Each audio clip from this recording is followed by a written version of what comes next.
Before we get started, make sure to subscribe to the channel and like this video.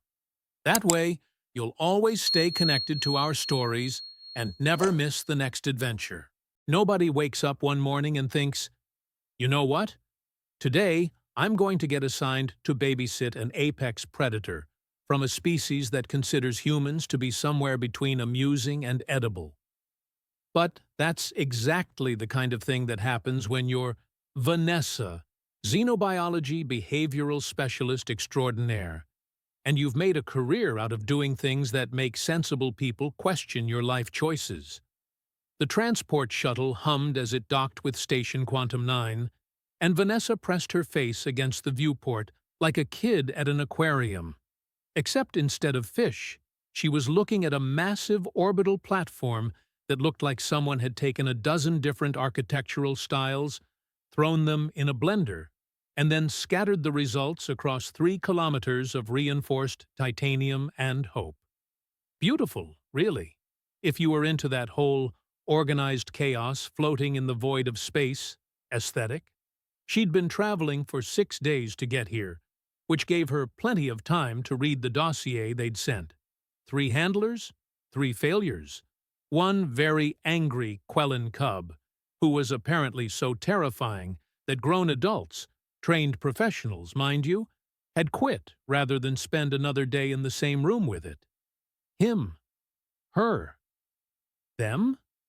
The file wasn't specific about Quellan gender presentation, and honestly, Vanessa figured she'd ask when it mattered. The docking clamps engaged with a metallic thunk that reverberated through the hull, and Vanessa grabbed her single bag of belongings. She traveled light. Most of her colleagues hauled enough equipment to start a small research facility.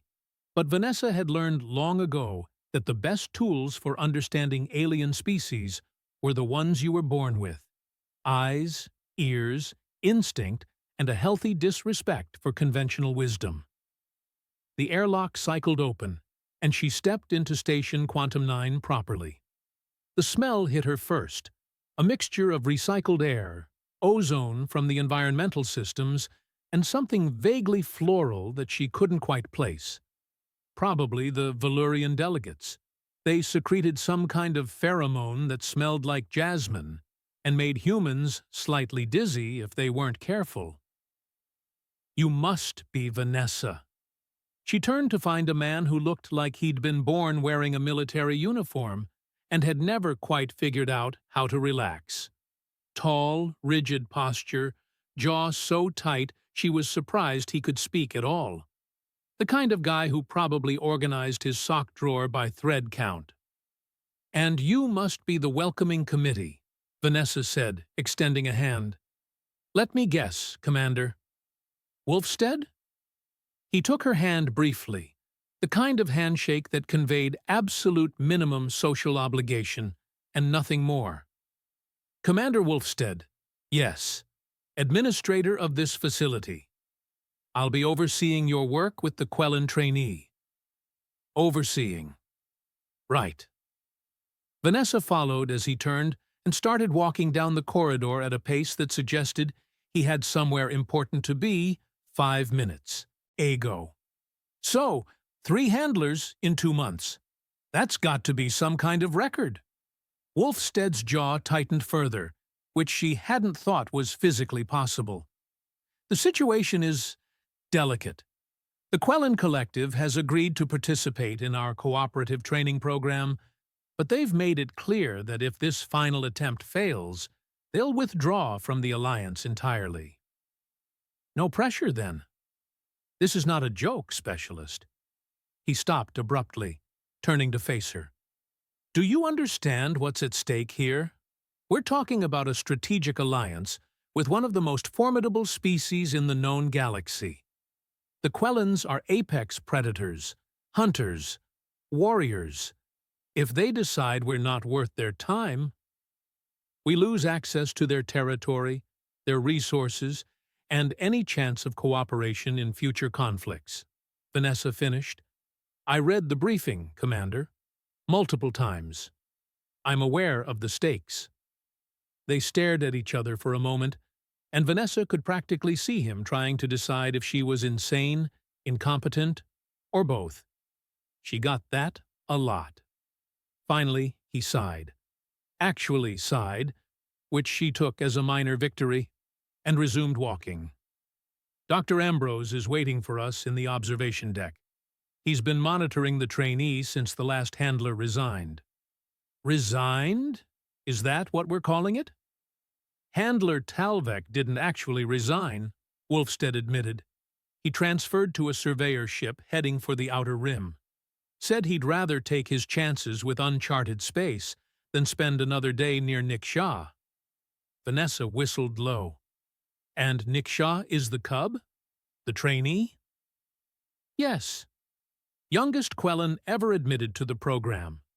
Approximately equivalent to a human adolescent, though comparing developmental stages across species is imprecise at best. They passed through a series of checkpoints, each one requiring biometric scans and security clearances that suggested the station took its protocols very seriously. Other personnel moved through the corridors, humans, mostly, but Vanessa spotted a few other species in the mix. A pair of Valurians glided past, their translucent wings catching the overhead lights. Something that looked like a walking collection of crystals chittered at them from a doorway. The observation deck was exactly what it sounded like. A curved room with floor-to-ceiling transparent aluminum panels that looked down into a large training chamber below. The chamber itself was impressive, easily 50 meters across, with adjustable gravity plating, holographic projection systems, and enough safety features to make even the most paranoid engineer feel comfortable. Inside the chamber, pacing back and forth with the fluid grace of liquid shadow, was Nick Shaw. Vanessa's breath caught. The dossier had included images, of course, but images never did justice to living, breathing beings. Nick Shaw was roughly the size of a large wolf, but that's where any comparison to Earth animals ended. Sleek, midnight fur covered. A body that was all lean muscle and coiled potential energy. The fur wasn't quite black. Under the chamber's lights, it showed hints of deep blue and purple, like oil on water. A long tail, easily as long as the body, moved in slow, deliberate arcs. And the eyes. Oh, those eyes. Luminescent amber, almost glowing against the dark fur. Intelligent, alert. Currently fixed on something in the far corner of the chamber with an intensity that made Vanessa's predator recognition instincts sit up and take notice. Magnificent, she breathed. Dangerous, Wolfstead corrected. 3 days ago, Nick Shaw nearly disemboweled a maintenance drone that entered the chamber without proper clearance. Was the drone okay? It was a drone. I'll take that as a no. A new voice joined the conversation, softer, more academic, with an undercurrent of barely controlled anxiety. The aggression displays have been increasing in frequency and intensity over the past 2 weeks. Vanessa turned to find a man in his late 50s, wearing the kind of comfortable academic attire that suggested he spent more time in research labs than administration meetings. His hair was graying at the temples, and he had the permanent slight squint of someone who'd spent too many years reading small print. Dr. Ambrose, I presume? He nodded, extending a hand that trembled just slightly. Head of Xenopsychology. I've been trying to understand Nick Shaw's behavioral patterns, but I'll be honest with you, Vanessa. I'm out of my depth here. We all are. Tell me about the previous handlers. Dr. Ambrose pulled up a holographic display, cycling through files with practiced ease. Handler 1 attempted traditional dominance-based training. Lasted 5 days before Nick Shaw cornered him against a wall and, well, the screaming was audible through 6 centimeters of reinforced walls. Yikes. Handler 2 tried the opposite approach, pure positive reinforcement, treats, gentle encouragement. Lasted 8 days. Naksha apparently interpreted kindness as weakness and became even more aggressive. And Handler 3? Talvek, Wolfstead said, his tone suggesting he'd like to forget the whole incident. He tried a combination approach, lasted 3 weeks, actually made some progress, but then he gestured at the chamber below. Something changed. Niksha became withdrawn, then aggressive, then actively hostile. We had to sedate him, her, it, just to get Talvek out safely. Vanessa studied the Quellan cub below. Niksha had stopped pacing and was now sitting perfectly still, tail wrapped neatly around those powerful hind legs. The posture looked relaxed, but Vanessa had spent enough time around predators to recognize the truth. Coiled spring, waiting for something to trigger release. When was the last time anyone was in there with Niksha? 6 days ago, Dr. Ambrose said quietly. We've been feeding through automated systems, monitoring vitals remotely. But this can't continue. The Quellan ambassador is arriving in 3 days to assess the situation. If there's no progress, he didn't need to finish. The implications were clear. Right. Vanessa set down her bag and started removing her jacket. So let's make some progress. Wolfstead's hand shot out, grabbing her arm. You're not going in there now. You just arrived. You haven't even been briefed on safety protocols, emergency procedures. Commander. Vanessa turned to face him, and something in her expression made him release her arm. With all due respect, and I mean that genuinely, safety protocols and emergency procedures are what got your last 3 handlers into trouble. They approached Niksha like a problem to be solved, a threat to be managed. That's not what's needed here. Then what is needed? Dr. Ambrose asked, and he sounded desperate enough that Vanessa felt genuine sympathy for him. Understanding, she said simply. Look at Niksha down there. 6 days without direct contact with another sentient being. 6 days in a chamber that's basically a very nice prison cell. And before that, 3 handlers who either tried to dominate or coddle, but never actually tried to communicate. Communicate. Wolfstead's tone made it clear what he thought of that idea. It's a predator, specialist, an animal. So are we, Commander. We just use fancier words for it. Vanessa turned back to the observation window. Quellans are sapient, intelligent, and according to your own files, they have a complex social structure based on pack dynamics and earned respect. You can't dominate them because they're apex predators. Domination just triggers combat response. You can't coddle them because they interpret that as treating them like cubs who can't handle themselves, which is insulting. Then what do you suggest? Vanessa smiled, and it was the kind of smile that had made her supervisors nervous for years. I'm going to go down there and treat Niksha like an equal. A person, not a problem. That's insane, Wolfstead said flatly. Probably, Vanessa agreed, but I've got a pretty good track record with insane, so let's see what happens. She moved toward the access door before either of them could stop her, keying in the entry code that Dr. Ambrose had included in her briefing files. The door slid open with a soft hiss, revealing a stairwell that led down to the chamber level. At least let us monitor you, Dr. Ambrose called after her. And for the love of everything, if things go wrong, get to the emergency exit. It's marked in red, northwest corner. Got it. Emergency exit, northwest corner, red markings. I'll try not to need it. The stairwell echoed with her footsteps, and Vanessa used the time to center herself. This was always the moment that separated the theoretical from the practical, when you stopped reading about a species and started actually interacting with them. All the preparation in the world couldn't quite capture what it felt like to be in the same room as a being who saw you as potential prey. potential threat, or just potential. The chamber door loomed ahead, solid and imposing. Vanessa could hear her own heartbeat, steady but elevated. Good. A little adrenaline was healthy.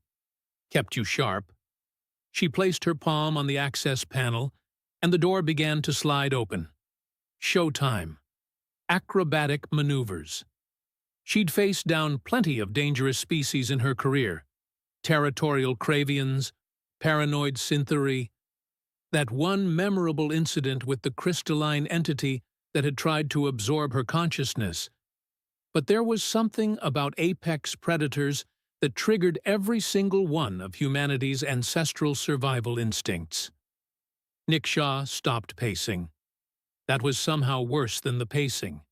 The sudden stillness, the way those luminescent amber eyes fixed on her with the kind of focus that evolution had spent millions of years teaching humans to fear.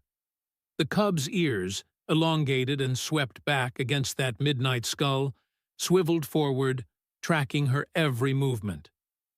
"Right," Vanessa said quietly, more to herself than to the Quellen. "Here we go." She could feel eyes on her from above. The observation deck's viewers watching through the transparent aluminum, probably placing bets on how long she'd last. Wolfstead would be timing it. Dr. Ambrose would be frantically pulling up emergency medical protocols. Somewhere, someone was definitely questioning the wisdom of letting her do this without more preparation. Good. She worked better with an audience. Nick Shaw took a step forward. Then another. The movement was liquid grace, each muscle flowing into the next, with the kind of efficiency that only came from being evolution's victory lap. That tail, oh, that gorgeous, deadly tail, moved in slow, deliberate arcs. Not agitation. Curiosity, maybe. Assessment. Definitely. Vanessa did something that would probably appear in training manuals under what not to do. She sat down. Not carefully. Not gracefully. She just dropped, cross-legged, right there on the chamber floor. And then she did the really insane part. She looked away from the predator, currently stalking toward her, scanning the chamber's walls with apparently casual interest. The ventilation system hummed.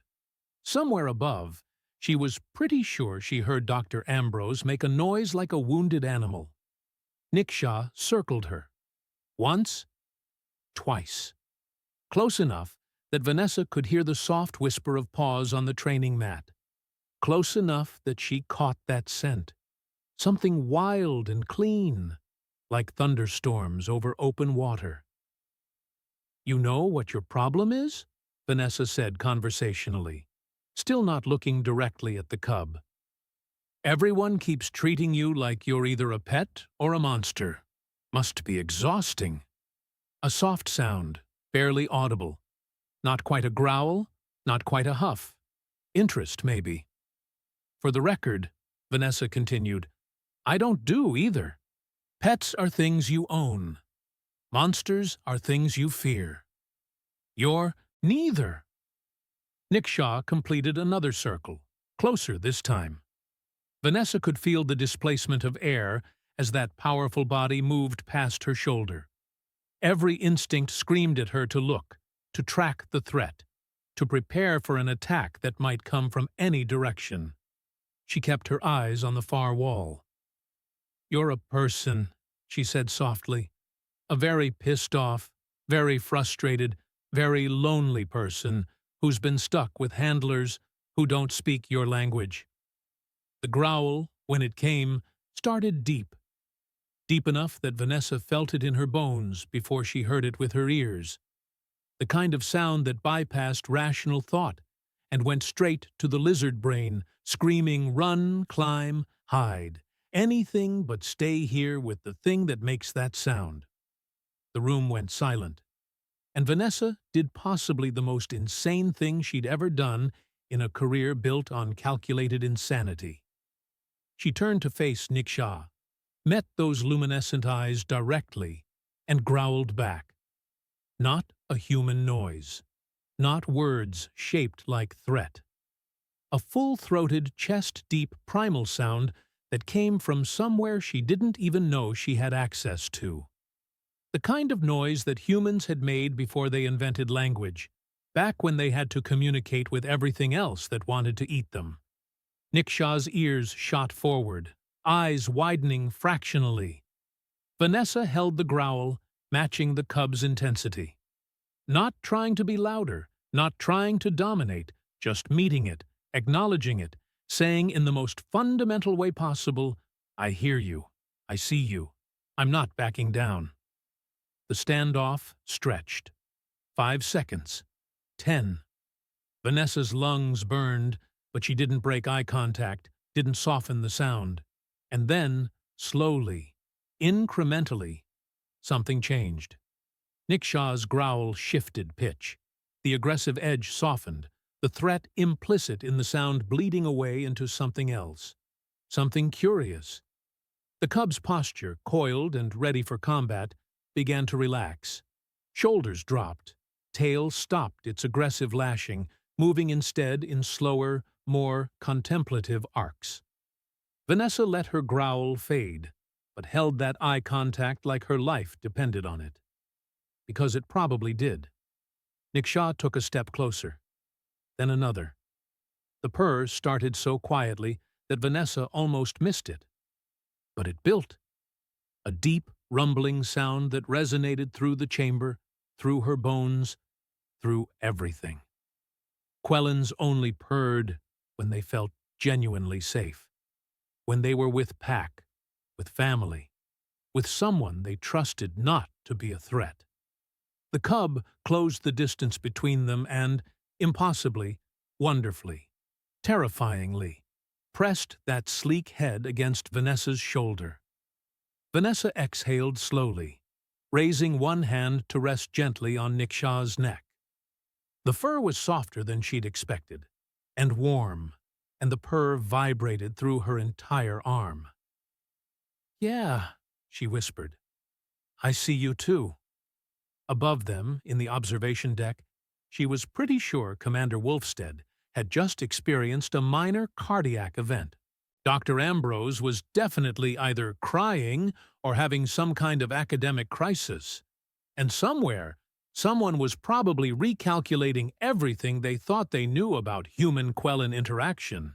But down here, in the chamber, it was just Vanessa and Nickshaw. And that purr, steady as a heartbeat, promising that maybe, just maybe, they were going to figure this out together. The thing about making history, Vanessa discovered, was that it came with an exhausting amount of paperwork. Sign here, initial here, and here. This waiver acknowledges that you understand Quellen cubs have been known to express affection through minor mauling. Dr. Ambrose, Vanessa said, not looking up from the tablet she was reviewing, "I've been minorly mauled by half the species in the known galaxy. I think I'll survive." "Yes, but the insurance auditors can file their concerns under things I'll worry about when I'm not busy making the impossible look routine." 3 weeks had passed since the incident, as it was now being called in official reports. 3 weeks of intensive training sessions, behavioral assessments, and enough scientific observation to make Vanessa feel like she was living in a very elaborate zoo exhibit. Except she was the one in the cage, and the Predator had decided she was acceptable company. More than acceptable, actually. Nickshaw had bonded with her in a way that had the Xenopsychology department writing papers with titles like Interspecies Pack Dynamics, A Revolution in Cross-Cultural Communication, and Who's a Good Apex Predator? Reconsidering Anthropomorphization in Quellen Studies. Vanessa found most of it hilarious. Nickshaw found most of it irrelevant as long as the food kept arriving on schedule. The training exercises had started simple. Basic navigation through obstacle courses, emergency protocol drills, the kind of thing any trainee needed to master. But Nickshaw was sharp, picking up on patterns after just a few repetitions and then finding ways to optimize them that Vanessa hadn't even considered, like the zero-gravity adaptation test, which was supposed to take weeks. Nick Shaw had figured out how to use that magnificent tail as a counterbalance and rudder within 3 days, turning what should have been clumsy, flailing into something that looked like predatory ballet in zero-G. Watching the Cub hunt training drones through three-dimensional space, while weightless, was simultaneously beautiful and terrifying. "You're showing off," Vanessa had called out during one session, grinning as Nick Shaw executed a mid-air twist that should have been physically impossible. The answering purr had sounded suspiciously smug. Not everything went smoothly, of course. There was the fetch incident, which Dr. Ambrose had carefully documented as cultural misunderstanding Alpha 7. Vanessa had thought it would be a simple trust exercise. Throw an object, Quellen retrieves object, bonding through play. A classic. Except, Quellens didn't retrieve things. They hunted things. The rubber training ball she'd thrown had been stalked, pounced on with extreme prejudice, disemboweled with those retractable claws, and then presented to her as a trophy, with the kind of pride usually reserved for slaying ancient enemies. "Right," Vanessa had said, looking at the shredded remains. "No more fetch. Noted." Then there was the gift situation. Quellens, it turned out, brought presents to pack members they valued. Thoughtful, really. Sweet, even. The problem was that presence in Quellen culture meant proof of successful hunt, which in station terms translated to whatever vermin I can catch in the ventilation system. Vanessa had woken up one morning to find 3 deceased maintenance drones, and something that might have been a rat, but could also have been a very unfortunate bundle of cables arranged neatly outside her quarters. Nick Shaw had been sitting nearby, tail swishing with obvious pride, waiting for appreciation. "You're going to give Commander Wolfstead an aneurysm," Vanessa had said, but she'd made sure to acknowledge the gifts appropriately. Appropriate Quellen gift acknowledgement, she'd learned, involved specific ear gestures and a rumbling vocalization that she was getting surprisingly good at producing.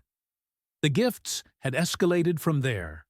Nick Shaw seemed determined to demonstrate hunting prowess through increasingly ambitious targets. A week after the cable incident, Vanessa had discovered a defunct security camera outside her door, its mounting bracket still attached. The week after that, an entire section of decorative paneling from the mess hall, complete with claw marks that suggested a prolonged and enthusiastic extraction process. "You stole a wall," Vanessa had said, examining the trophy, while Nick Shaw sat with obvious satisfaction. "You literally stole part of the station's infrastructure." The purr that followed could only be described as unrepentant. Commander Wolfstead had submitted 17 formal complaints about structural appropriation by unauthorized personnel. Dr. Ambrose had carefully documented each gift in his research notes under Quellen courtship and pack bonding behaviors. Lieutenant Bash had laughed so hard his carapace had rattled. But perhaps the most telling gift had been the smallest. Vanessa had found it one morning after a particularly exhausting training session. A single iridescent feather, clearly from one of the Valurian delegates, placed carefully on her desk. Not damaged, not destroyed. Just borrowed and returned to her. The symbolism hadn't been lost on Vanessa. This wasn't a hunt trophy. This was something beautiful, something Nick Shaw had thought she might like. The kind of gift you gave to someone you cared about, not just someone you were trying to impress. She'd kept that feather in her pocket ever since. Lieutenant Bash found the entire situation endlessly entertaining. The massive insectoid security officer had a laugh that sounded like wind chimes made of knives, and he deployed it frequently in Vanessa's presence. Human collects apex predator like lost puppy, he'd chittered one day in the station commissary. Next, human will teach deadly hunter to roll over, yes? I tried, Vanessa had replied, completely deadpan. Nick Shaw rolled over, pinned me to the floor, and sat on me for 20 minutes. I think I lost that round. Bash's laughter had echoed through 3 corridors. But beneath the humor and the small victories, Vanessa was building something real with Nick Shaw. They'd developed a communication system that went beyond words, a combination of vocalizations, postures, and something that Vanessa could only describe as intuition. She could read the cub's moods in the angle of those ears, the tempo of that purr, the specific way the tail moved, and somehow, impossibly, Nick Shaw could read her right back. During a particularly difficult emergency drill, simulating a hull breach with depressurization warnings and the whole catastrophic scenario, Vanessa had frozen. Just for a second. Just long enough for the simulation to trigger memories of her old team. The first contact disaster that had killed 3 people while she'd been forced to watch. Nick Shaw had noticed, had abandoned the drill objective entirely, crossed the chamber in 3 fluid bounds, and pressed that solid, warm weight against Vanessa's legs. The purr had been immediate, insistent, a vibration that seemed designed to pull her back from whatever dark place her mind had gone. "I'm okay," Vanessa had whispered, running her hands through that soft fur. The purr had continued until she'd actually meant it. Dr. Finch had caught her after that session, his expression concerned and knowing. They'd ended up in his office, cluttered with reference materials and half-finished research papers, where Vanessa had finally told him the story. The colony ship, the territorial dispute, the translator malfunction that had turned a peaceful greeting into a declaration of war. Her team, caught in the crossfire, while she'd survived only because she'd been in the wrong place at exactly the right time.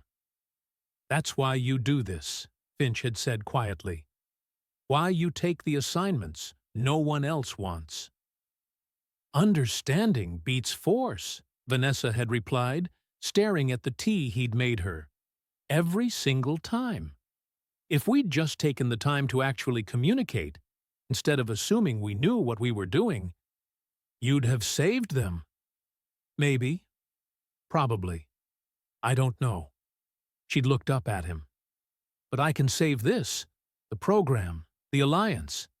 If I can prove that different species can work together, can genuinely trust each other, it won't bring them back. No, but it might stop it from happening to someone else." Finch had nodded slowly, understanding written across his features. And then, because the universe had terrible timing, Nick Shaw had somehow gotten into the office. The door locks, on this station, were apparently more suggestion than security, and had proceeded to insert himself between Vanessa and Finch with a low, protective growl. "It's okay," Vanessa had said, one hand on the cub's head. "Friend, pack, safe." Nick Shaw had subsided but remained vigilant, golden eyes tracking Finch's every movement. "Remarkable," Finch had breathed. "The protective instinct has fully transferred. You're not just trainer and trainee anymore. You're pack." The moment had been interrupted by alarms, not emergency alarms, but the station's arrival warnings. Someone important was docking. Several someones, it turned out. Commander Wolfstead had found them in the observation deck an hour later, his expression suggesting he'd aged approximately 10 years in the past 60 minutes. "We have a situation," he'd said, which was never a good opening. Through the viewport, Vanessa could see the new arrival, a sleek Quellen diplomatic vessel, all sharp lines and predatory elegance. "Ambassador Kilmethan's delegation?" Vanessa had asked. "Partially." Wolfstead had pulled up a holographic display. The ambassador is here, yes, but he's brought someone else. Someone problematic. The image showed a Quellan significantly larger than Niksha, with fur that showed silver-white markings across the shoulders and face.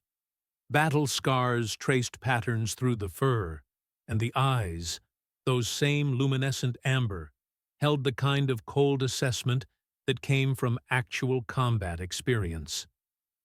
Shavek, Wolfstead said, Niksha's older sibling, decorated warrior, and according to our diplomatic briefings, a vocal opponent of the Human Quellan Cooperation Program. Vanessa felt her stomach drop. Oh, fantastic. Indeed. Wolfstead's jaw was doing that tight thing again. They'll be boarding in 2 hours. The ambassador has requested a formal evaluation session, with both Quellan family members present. Beside her, apparently understanding far more than anyone realized, Niksha had let out a low, uncertain sound. Not quite a whine, not quite a growl. Vanessa had rested her hand on the cub's head, trying to project confidence she absolutely did not feel. Then I guess we'd better put on a good show. The formal delegation arrived with the kind of ceremonial precision that made Vanessa's teeth itch. She preferred spontaneity, improvisation, the organic chaos of actual interaction. But Quellans, she was learning, took protocol very seriously when it suited them, and apparently evaluating whether humans were worthy partners definitely suited them. Ambassador Kilmathan was impressive in the way that ancient trees were impressive. Solid, immovable, and carrying the weight of centuries in every deliberate movement. His fur was predominantly silver now, age and wisdom written in every scar and marking. He moved through the station's corridors with the confidence of someone who had never once doubted his place in the universe. Shavek, following 2 steps behind, the traditional position of honored guard was a different kind of impressive. Younger, larger than Niksha, but not yet fully grown, moving with the coiled energy of someone who'd proven themselves in combat and was hungry to prove it again. The silver-white markings across the shoulders weren't decorative. They were kill marks, ritual scars earned in the hunt trials that all adult Quellans underwent. Vanessa had done her research. She knew what those marks meant, and she knew that Shavek had earned more of them, faster than any Quellan in 3 generations. No pressure at all, then. The meeting took place in one of the station's formal conference rooms, a space designed to accommodate multiple species with adjustable gravity, atmospheric controls, and enough diplomatic neutrality to make Switzerland jealous. Vanessa sat across from the ambassador, Niksha pressed against her leg under the table in a way that was probably not protocol but was definitely happening. Shavek stood behind the ambassador, golden eyes fixed on Vanessa with an intensity that made her want to check if she'd accidentally worn a shirt that said "Pray" in Quellan. Specialist Calloway. The ambassador's voice came through the translation device as a deep rumble, layered with harmonics that suggested meanings beyond simple words. My youngest offspring has formed a bond with you. This is unexpected. I've built a career on unexpected, Ambassador, Vanessa replied, keeping her tone respectful, but not subservient. Quellans respected strength. Groveling would be worse than useless. Niksha is remarkable. Brilliant, actually. The bond formed naturally through mutual respect. A sound from Shavek, something dismissive and sharp. The translation device rendered it as respect from a human. How quaint. Vanessa turned to meet those amber eyes directly. You think humans aren't capable of respect? Or you think we're not worth respecting? I think, Shavek said, moving around the table with liquid grace, that humans are soft, weak. You have no claws, No natural weapons, no instinct for the hunt. You survived your planet through tools and tricks, not strength. Survival is survival, Vanessa countered. We're still here, aren't we? That's got to count for something. Surviving and thriving are different things. Shavek was circling now, predatory and deliberate. Nikshaw's growl was almost subvocal, a vibration Vanessa felt more than heard. Nikshaw is young, impressionable. The bond you claim, it proves nothing except that my sibling has not yet learned to distinguish between pack and prey. Shavek. The ambassador's voice carried warning. Control yourself. Forgive me, Ambassador. Shavek didn't sound remotely sorry. But the collective sent me to evaluate whether this program has merit. I see a human who has befriended a cub too young to know better. That is not partnership. That is not worthy of our alliance. Vanessa opened her mouth to respond, but the ambassador raised a clawed hand, silencing them both. There is a way to resolve this, he said slowly. A traditional evaluation. The hunt trial. The temperature in the room seemed to drop several degrees. Ambassador, Dr. Finch said, from his position near the wall he'd been observing silently until now. The hunt trial has never been attempted with a human-Quellan pairing. The risk is considerable, the ambassador agreed. But so are the stakes. If Nick Shaw and Specialist Calloway can complete the trial together, it will prove that this bond has substance, that humans can function as pack to Quellans. He fixed Vanessa with those ancient eyes. Are you willing? Vanessa looked down at Nick Shaw, who looked back with absolute trust. 3 weeks of building something real, something that transcended species and instinct, and all the reasons it shouldn't work. 3 weeks of gifts and growls, and that incredible purr that meant safe, pack, home. Yes, she said, we're willing. Shavek's expression was unmistakably smug. Excellent. I look forward to witnessing this attempt. The hunt trial simulation chamber was significantly more elaborate than the normal training space. Vanessa stood at the entrance with Nick Shaw, both of them wearing emergency beacons that would, theoretically, extract them if things went catastrophically wrong. Commander Wolfstead had tried one last time to talk her out of it. Dr. Finch had triple-checked the safety protocols. Lieutenant Bash had simply chittered something that the translator rendered as human bravery and human stupidity often wear same face. Through the observation window, she could see the delegation assembled. Ambassador Kilmathan, ancient and inscrutable. Shavek, confident and dismissive. Various station personnel who either believed in her or wanted documentation of her inevitable failure. Right, Vanessa said to Nick Shaw, crouching down to eye level. You and me, just like training. We've got this. Nick Shaw's purr was steady, confident. A tail swish that said, of course we do. The simulation activated, and the chamber transformed. Holographic projections created a dense forest environment.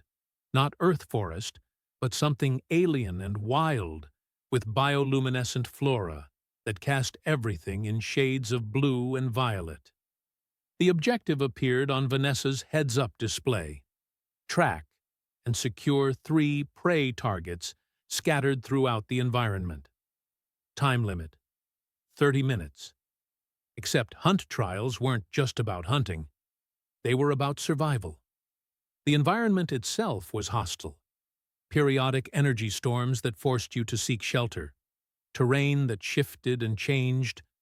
Predator AI that hunted the hunters. It was designed to push a Quellan to their absolute limits. And now, Vanessa was doing it too. Fantastic. They moved through the holographic forest in tandem, Vanessa relying on technology and pattern recognition, while Nek Shah relied on those incredible Predator senses.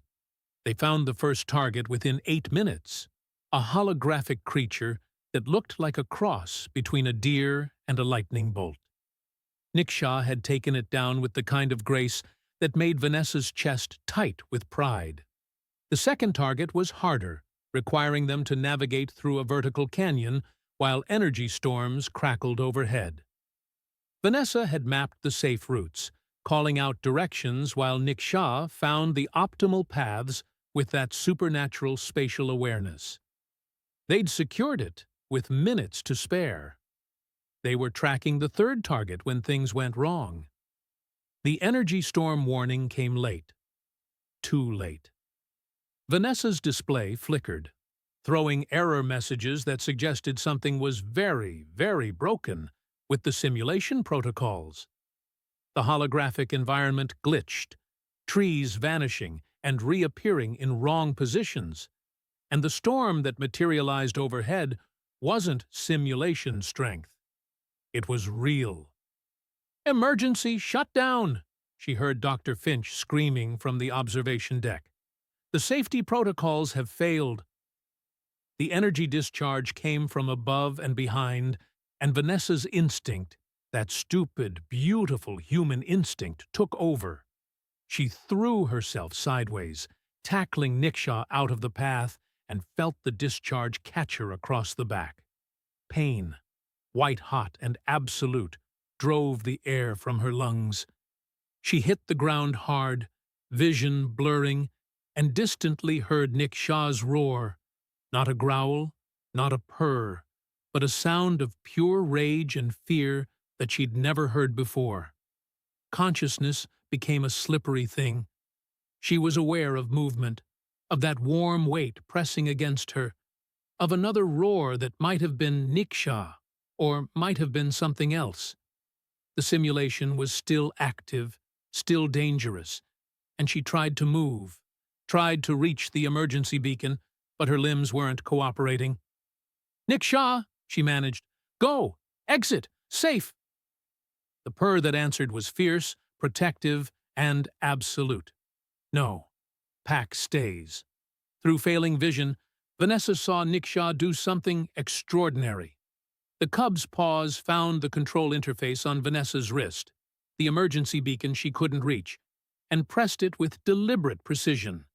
The kind of thing that required problem-solving, tool use, understanding cause and effect.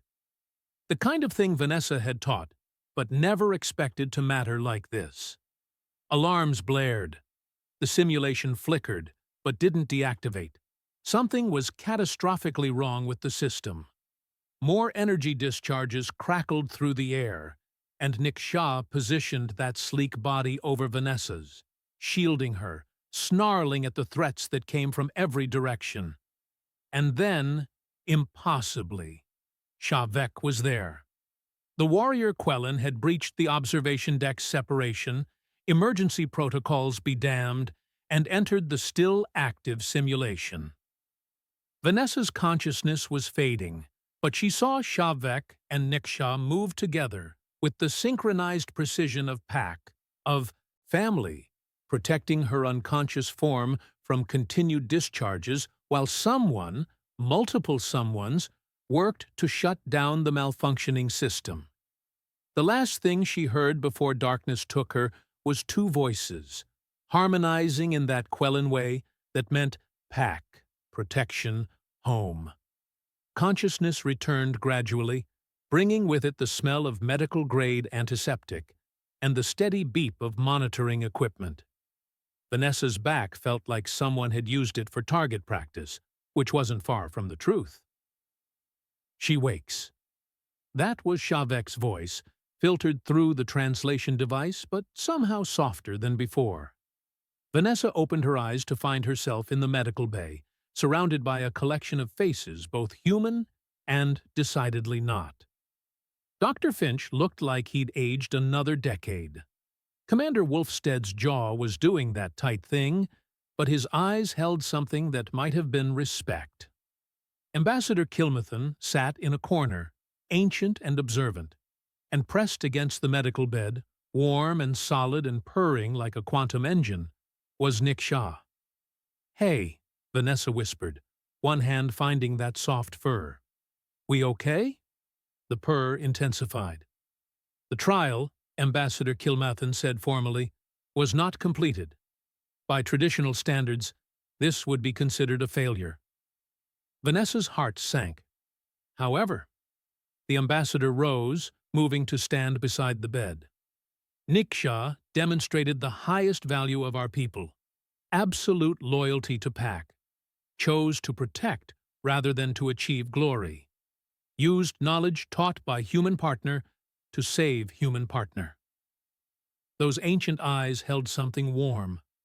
And Shavek, who believed humans were weak. Shavek entered danger to aid them both. Vanessa looked at the warrior Quellen, who stood with silver-white markings gleaming in the medical bay's lights. Their eyes met, and slowly, grudgingly, Shavek's tail moved in the gesture that meant acknowledgement, respect earned. "Humans are not weak," Shavek said. "Humans are different, use different strength, loyalty, courage that is not based on claws, but on choice." A pause, and then, "My sibling chose well. The pack is stronger for this bond." "The trial is concluded," Ambassador Kilmathan declared. "The partnership between humans and Kellans will continue, will expand." He looked directly at Vanessa. "You have proven what my people needed to see. That strength takes many forms. That pack transcends species." Vanessa felt tears threatening and absolutely refused to cry in front of an audience. "So, we passed?" "You did more than pass, Specialist Calloway. You changed minds. That is far more valuable." Nick Shaw's purr continued, steady as a heartbeat, and Vanessa closed her eyes, letting the sound wash over her. They'd done it. Against odds, against tradition, against everyone's expectations. They'd done it. The door hissed open, and Lieutenant Bash's distinctive chitter laugh echoed through the medical bay. "Human collects apex predators. He announced to the room, now collects 2 apex predators. Soon, entire station will be humans pack, yes?" Despite everything, the pain, the exhaustion, the sheer emotional weight of it all, Vanessa laughed. Nick Shaw, hearing that laugh, swatted playfully at Bash with one paw, claws carefully retracted. And somewhere in that absurd, beautiful moment, with a medical bay full of beings from across the galaxy, Vanessa thought maybe, just maybe, this was what the future was supposed to look like. Different species, different strengths, same pack, same home.